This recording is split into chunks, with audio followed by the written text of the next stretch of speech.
जी अस्सलाम वालेकुम। Question number 15 का part A, exercise chapter number 3। जी देखिएगा, उसने कहा कुछ फैक्ट्स हैं, इनको आपने एक्सप्लेन करना है। पहला फैक्ट कि जब हम पी वी को पी के अगेंस्ट प्लॉट करते हैं ना, तो एक स्ट्रेट लाइन आती है कांस्टेंट टेम्परेचर पे। इसको आपने एक्सप्लेन करना। देखो, जब भी ग्राफ को प्लॉट किया जाता है ना, पी वी को वाई एक्सिस पे एंड पी को एक्स एक्सिस पे लिया जाता है, तो एक स्ट्रेट लाइन आती है जो कि एक्स एक्सिस के क्या होती है, पैरेलल। ये स्ट्रेट लाइन इन ग्राफ में बॉयलेज लॉ के अकॉर्डिंग है।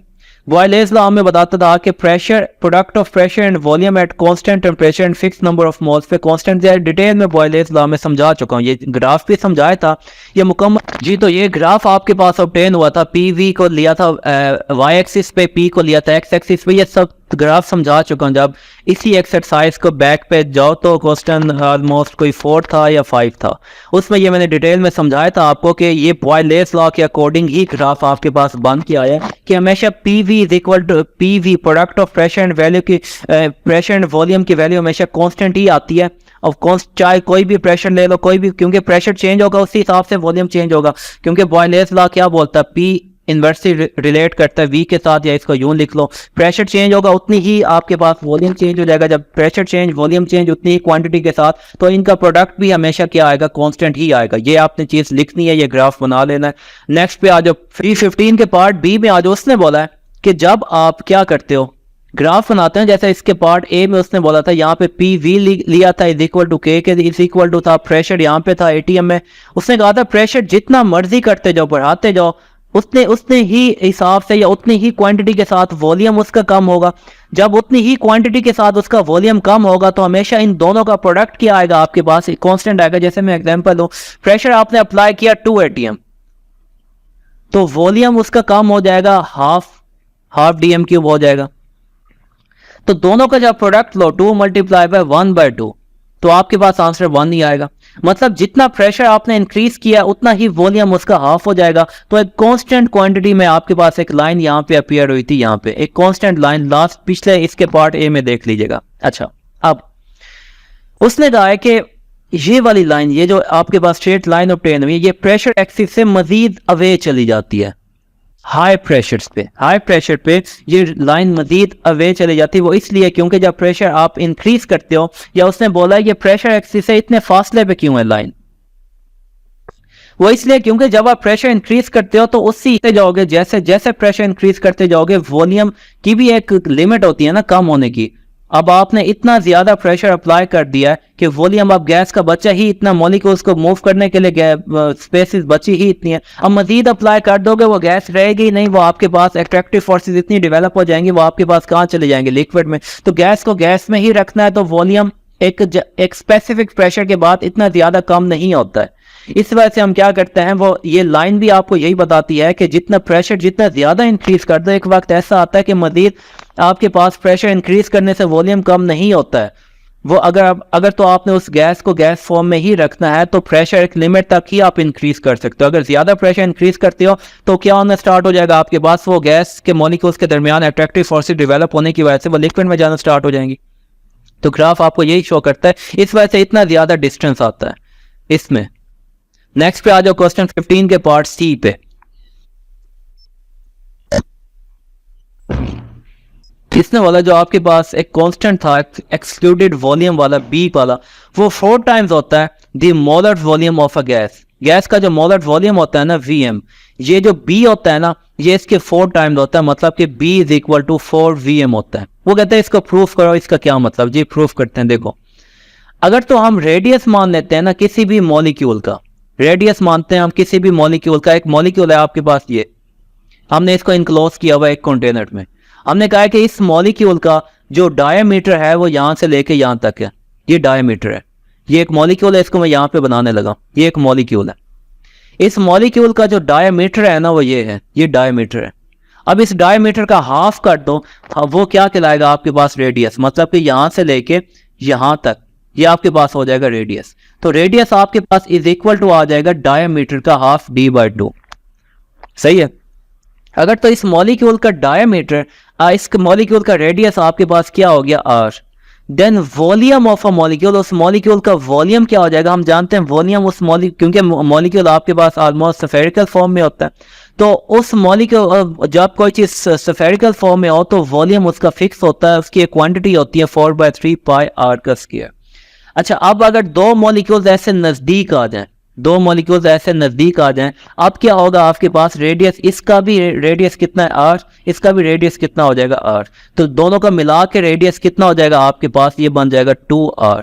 And volume excluded by 2 molecules, जब हम इन दोनों मॉलिक्यूल्स को एक जगह क्या कर दें, बंद कर दें, अब इन मॉलिक्यूल्स को ले आके एक जगह बंद कर दें यहाँ पे, अब मॉलिक्यूल्स क्योंकि बहुत ज्यादा नजदीक आ चुके हैं, इन दोनों मॉलिक्यूल्स के रेडियस क्या क्या बन चुका था 2r, इस रेडियस की वैल्यू को यहाँ पे पुट कर दो इस r की जगह पे, तो आपके पास बन जाएगा 4/3 पाई 2r का क्यूब। सिंपल, इस r की जगह मैंने दो मॉलिक्यूल्स के रेडियस को पुट कर दिया ये। अब जब हमने इसको सॉल्व करते हैं तो 2 का क्यूब क्या होता है 8 हो जाता है, बाकी चीज वैसे की वैसे 4/3 पाई आर का क्यूब एंड 2 का क्यूब होता है 8। 2 का क्यूब का मतलब 2 को 3 दफा मल्टीप्लाई कर दो, ये आपके पास आता है 8। अब ये था आपके पास दो मॉलिक्यूल्स का एक्सक्लूडेड वॉल्यूम। अच्छा, इसी के लिए अब हम निकालते हैं एक मॉलिक्यूल का एक्सक्लूडेड वॉल्यूम, तो इसका हाफ हो जाएगा, हाफ होने का मतलब कि 8 का हाफ हो जाएगा 4 हो जाएगा, ये वॉल्यूम तो सेम रहता है ना, ये तो चेंज नहीं होता, तो 4 मल्टीप्लाई बाय 4/3 पाई आर का क्यूब। अगर हम एवोगैड्रोस नंबर ऑफ मॉलिक्यूल्स का निकालते हैं तो सिंपल है, ये इस तमाम वैल्यू को Na से मल्टीप्लाई कर दो आप, अब ये वाला 4 जाके इस Na से मल्टीप्लाई हो जाएगा, ये बन जाएगा 4Na multiply by 4/3 pi r का क्यूब। अब ये चीज आपके पास क्या बन चुकी है, Na multiply by 4/3 pi r का क्यूब, इसको बोला जाता है Vm, मोलर वॉल्यूम।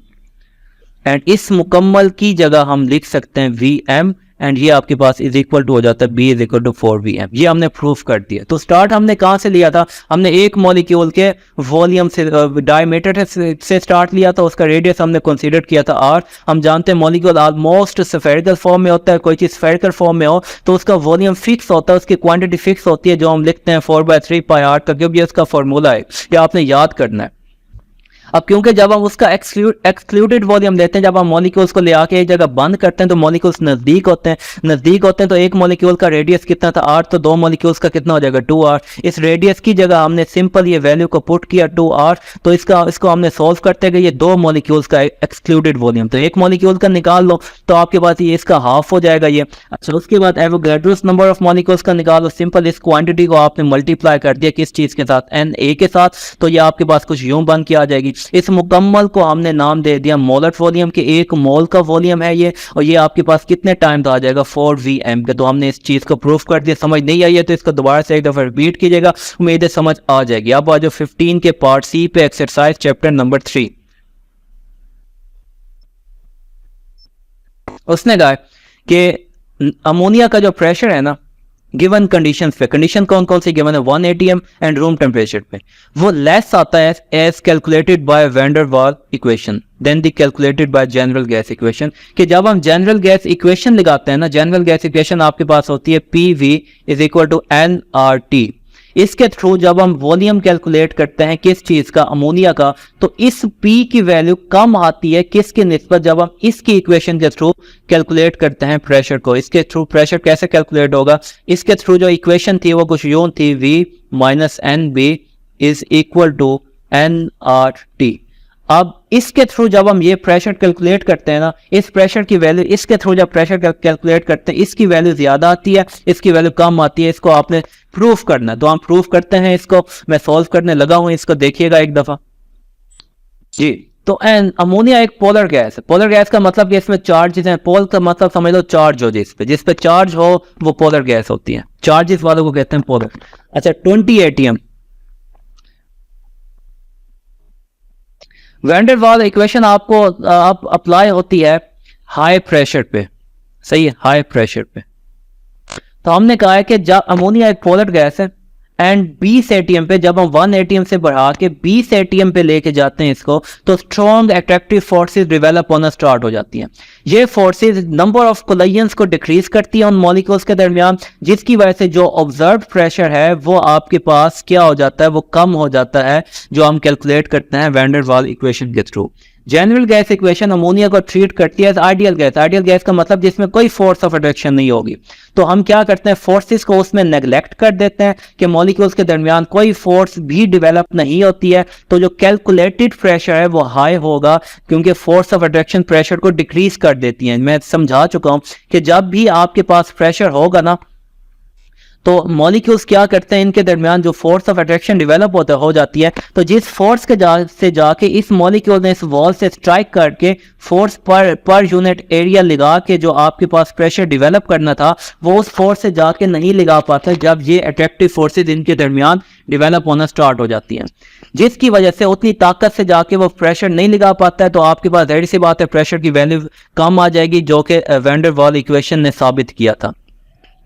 लेकिन आइडियल गैस कहती है कोई ये फोर्स ऑफ अट्रैक्शन डेवलप नहीं होती, चाहे जितना मर्जी प्रेशर अप्लाई किया जाए, तो उसके केस में तो आपके पास उतने ही प्रेशर से ही जाके वो अप्लाई करेगा, चाहे प्रेशर हाई हो चाहे लो हो। इस वजह से अमोनिया की वैल्यू जब प्रेशर को कैलकुलेट किया जाता है जनरल गैस इक्वेशन से, वो ज्यादा आती है जन वैन डर वाल इक्वेशन की निस्बत। एक ही रीजन है क्यों वैन डर वाल इक्वेशन ने कहा था कि हाई प्रेशर में अट्रैक्टिव फोर्सेस डेवलप होने की वजह से जिस ताकत के साथ, जिस फोर्स के साथ जाके मॉलिक्यूल्स ने वॉल के साथ स्ट्राइक करना था, वो उतनी फोर्स के साथ जाके स्ट्राइक नहीं कर सकते हैं। जब स्ट्राइक नहीं कर पाते हैं तो आपके पास क्या हो जाता है, उतना प्रेशर नहीं अप्लाई कर सकते हैं बनिस्बत उसके जब इसका प्रेशर, जब प्रेशर हम अपने से लो प्रेशर अप्लाई करते हैं। दो प्रेशर होते हैं, एक मॉलिक्यूल्स अप्लाई करते हैं, एक हम ऊपर से अप्लाई करते हैं। जो हम अप्लाई करते हैं वो एक्सटर्नल प्रेशर होता है, जबकि जनरल गैस इक्वेशन कहती है हम एक्सटर्नल प्रेशर जितना भी ऊपर से ये वाला अप्लाई करते हैं, मॉलिक्यूल्स के दरमियान कभी भी अट्रैक्टिव फोर्सेस डेवलप नहीं होती हैं, और ये जो अपना इंटरनल प्रेशर वॉल्स पे अप्लाई करते हैं उसकी वैल्यू सेम ही रहती है किसी भी प्रेशर एंड टेम्परेचर पे। तो यही इसकी रीजन थी, इसको आपने याद करना है कि आपने के अट्रैक्टिव फोर्सेस के डेवलप होने की वजह से आपके पास नंबर ऑफ कोलोनियन डिक्रीज हो जाती हैं वॉल्स के साथ, जिसकी वजह से जो ऑब्जर्व प्रेशर है वैन डर वाल इक्वेशन में वो आपके पास लेस कैलकुलेट हुआ हुआ मिलता है। जी नेक्स्ट आएगा जी, तो क्वेश्चन 15 के पार्ट ई एक्सरसाइज चैप्टर 3 देखिएगा। उसने कहा कि वाटर वेपर्स आइडियली बिहेव नहीं करते हैं 273 डिग्री पे। देख लेते हैं इसको, देखो वाटर वेपर्स आइडियली 273 पे बिहेव, आइडियल का मतलब कि आइडियल फॉर्म में एग्जिस्ट नहीं करते हैं। क्यों? क्योंकि ये temperature below critical temperature of water है। क्रिटिकल टेम्परेचर ऑफ वाटर आपके पास है 374 डिग्री।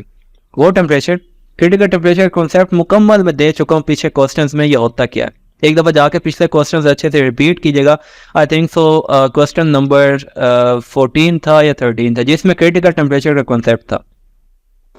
जो वाटर का क्रिटिकल टेम्परेचर होता है ना, एक दफा दोबारा से यहां बता देता हूं। पानी, मुझे बताओ जो पानी होता है उसका बॉइलिंग पॉइंट क्या होता है? पानी का बॉइलिंग पॉइंट होता है आपके पास 100 डिग्री सेंटीग्रेड से अबव, नॉट 100 डिग्री। हम कहते हैं 100 डिग्री उसका बॉइलिंग पॉइंट है, वो पॉइंट जिससे बॉयल होना स्टार्ट होता है। 100 से नीचे तक पानी जितना भी टेम्परेचर होगा वहां पानी रहता है लिक्विड में, लिक्विड स्टेट में। 100 से ऊपर पानी ऊपर जितना भी टेम्परेचर होगा पानी रहता है उसमें वेपर्स की स्टेट में, या आपके पास रहता है स्टीम की फॉर्म में। 100 से ऊपर 100 एक वाइड टेम्परेचर है जिस पे जाके पानी आपको लिक्विड भी फॉर्म में भी देखने को मिलेगा, वेपर्स की फॉर्म में भी, स्टीम की फॉर्म में भी। मतलब ये आपका एंड पॉइंट का मतलब कि जैसे ही ये पॉइंट रीच होगा, इससे 0.1, 0.001, 0.0001 डिग्री भी ऊपर गया टेम्परेचर, तो आपके पास वही लिक्विड चला जाएगा वेपर्स में या स्टीम में। ये पॉइंट कहलाता है क्रिटिकल टेम्परेचर पॉइंट। वो पॉइंट कि जिसमें आपके पास जैसे ही उसको क्रॉस किया, हमने जैसे ही क्रॉस किया, वो आपके पास चीज चली जाती है वेपर्स में या स्टीम में, वो कहलाता है क्रिटिकल टेम्परेचर पॉइंट। पानी का होता है 374 डिग्री।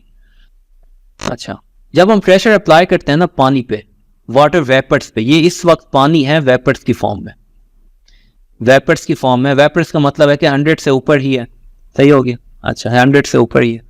वाटर वेपर्स कन्वर्ट होना स्टार्ट हो जाते हैं लिक्विड में बिलो क्रिटिकल टेम्परेचर।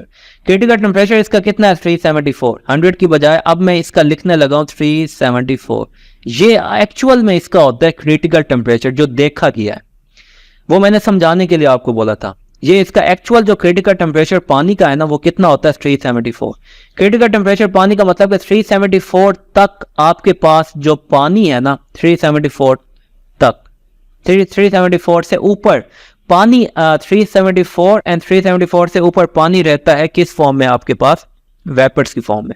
374 से जैसे ही नीचे आना स्टार्ट होता है टेम्परेचर, चाहे 0.1 भी डिग्री नीचे आ गया, वो पानी लिक्विड में जाना स्टार्ट हो जाता है। तो वाटर वेपर्स कन्वर्ट होना स्टार्ट हो जाते हैं लिक्विड में बिलो क्रिटिकल टेम्परेचर, अपने इस क्रिटिकल टेम्परेचर से नीचे, मतलब कि 374 से नीचे कितना 373.999 सेल्सियस पे भी वो किस में चला जाएगा, लिक्विड में, क्योंकि उनके दरमियान सफिशिएंट इंटरमोलिकुलर फोर्सेस डेवलप होना स्टार्ट हो जाती है।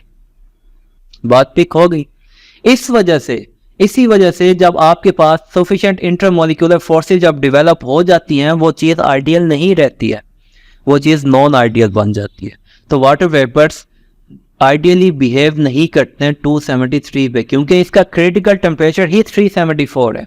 273 कहीं यहाँ पे आके लाई करता है 374 के काफ़ी नीचे, और 374 से नीचे हम बात कर चुके हैं कि आपके पास पानी लिक्विड की फॉर्म में एग्जिस्ट करना स्टार्ट कर देता है, वो वेपर्स की फॉर्म में नहीं रहता है। 374 से ऊपर वेपर्स की फॉर्म में रहता है, 374 पे लिक्विड की फॉर्म में भी रहता है, वेपर्स की फॉर्म में भी रहता है। लेकिन 374 से ऊपर वो वेपर्स की फॉर्म में होगा, मुकम्मल आपको वेपर्स दिखाई देने को मिलेंगे। 374 से नीचे मुकम्मल लिक्विड की फॉर्म में देखने को मिलेगा, 374 पे लिक्विड भी वेपर्स की फॉर्म में देखने को मिलेगा। तो 374 से नीचे 273 आपके पास 374 से नीचे वाला टेम्परेचर, मतलब वो लिक्विड में देखने को मिलेगा। एंड लिक्विड में आपके पास क्या होता है, इंटरमोलिकुलर फोर्सेस होती हैं, और आइडियल गैसेस हम जानते हैं जो चीज़ आइडियल हो उसमें कभी ये इंटरमोलिकुलर फोर्सेस डेवलप ही नहीं हो पाती हैं, चाहे जितना मर्जी प्रेशर अप्लाई कर दिया जाए। ये आइडियल होने की एक निशानी है। लेकिन हम जानते हैं कि 374 से नीचे लिक्विड, और लिक्विड में तो इंटरमोलिकुलर फोर्सेस होती हैं। उम्मीद है ये समझ आ गई होगी जो मैं समझाना चाहता हूँ आपको, नहीं तो एक दफ़ा इसको रिपीट कीजिएगा, उम्मीद है समझ आ जाएगी। अब आज जो क्वेश्चन 15 के पार्ट F पे एक्सरसाइज चैप्टर नंबर 3, उसने कहा SO2 कंपेरेटिवली नॉन आइडियल है at 273 but behave ideally at 327 degree Celsius. देखो 273 का मतलब 0 डिग्री सेल्सियस, दोनों टेम्परेचर को पहले एक यूनिट्स में लेके आ जाओ। 273 का मतलब 0 डिग्री सेल्सियस, बहुत ही लो टेम्परेचर है। इस पे attractive forces between SO2 molecules बहुत ज्यादा स्ट्रॉन्ग होती हैं, जिसकी वजह से ये नॉन आइडियल शो करता है बिहेवियर। क्योंकि देखो ना, नॉन आइडियल के लिए आपके पास एक तो प्रेशर ज्यादा होना चाहिए, जितना ज्यादा प्रेशर होगा जितना टेम्परेचर उसका डाउन होगा, टेम्परेचर डाउन, प्रेशर ज्यादा होने से मॉलिक्यूल्स नजदीक आएंगे, अट्रैक्टिव फोर्सेस डेवलप होना स्टार्ट होंगे, अट्रैक्टिव फोर्सेस डेवलप होना स्टार्ट होंगी, आपके पास वो लिक्विड में जाना स्टार्ट हो जाएंगे। एंड टेम्परेचर डाउन होने की वजह से काइनेटिक एनर्जी उनकी कम हो जाएगी, वो जो उनके दरमियान एक बेचैनी थी वो कम होना स्टार्ट हो जाएगी। तो लो टेम्परेचर पे, क्योंकि अब इसने टेम्परेचर को कंपेयर किया हुआ था तो हम टेम्परेचर को ही लेके चलेंगे। लो टेम्परेचर पे attractive forces between SO2 molecules बहुत ज्यादा स्ट्रॉन्ग होती हैं, क्योंकि उनकी काइनेटिक एनर्जी कम हो चुकी होती है। जब कम हो जाएगी उनमें बेचैनी कम होगी, जब बेचैनी कम होगी एक जगह आके वो बैठ जाएंगे, जब बैठ जाएंगे तब फोर्सेस डेवलप होना स्टार्ट हो जाएंगी और वो नॉन आइडियल में चला जाएगा। आइडियल का मतलब कभी फोर्सेस डेवलप नहीं होगी, चाहे जो मर्जी प्रेशर हो, चाहे जो मर्जी टेम्परेचर हो। लेकिन टेम्परेचर लो करने से हमने देखा था फोर्सेस डेवलप होना स्टार्ट हो जाती है, मतलब वो चीज़ आइडियल तो ना रही ना, वो नॉन आइडियल में चली गई है। तो टेम्परेचर बढ़ाने से इंटरमोलिकुलर फोर्सेस कम होती हैं, टेम्परेचर कम करने से इंटरमोलिकुलर फोर्सेस या अट्रैक्टिव फोर्सेस क्या होती हैं आपके पास, ज़्यादा होती हैं। तो 372 सेल्सियस फोर्सेस बहुत ज़्यादा वीक हैं, टेम्परेचर ज़्यादा है, इसलिए SO2 आइडियली बिहेव करता है इस टेम्परेचर पे। जबकि 0 पे टेम्परेचर कम है, काइनेटिक एनर्जी कम है, तो आपके पास अट्रैक्टिव फोर्सेस बहुत ज़्यादा हैं। उम्मीद है ये पॉइंट भी आपको समझ आ गई होगी। समझ आ गई है तो लाइक, ये था क्वेश्चन नंबर 15।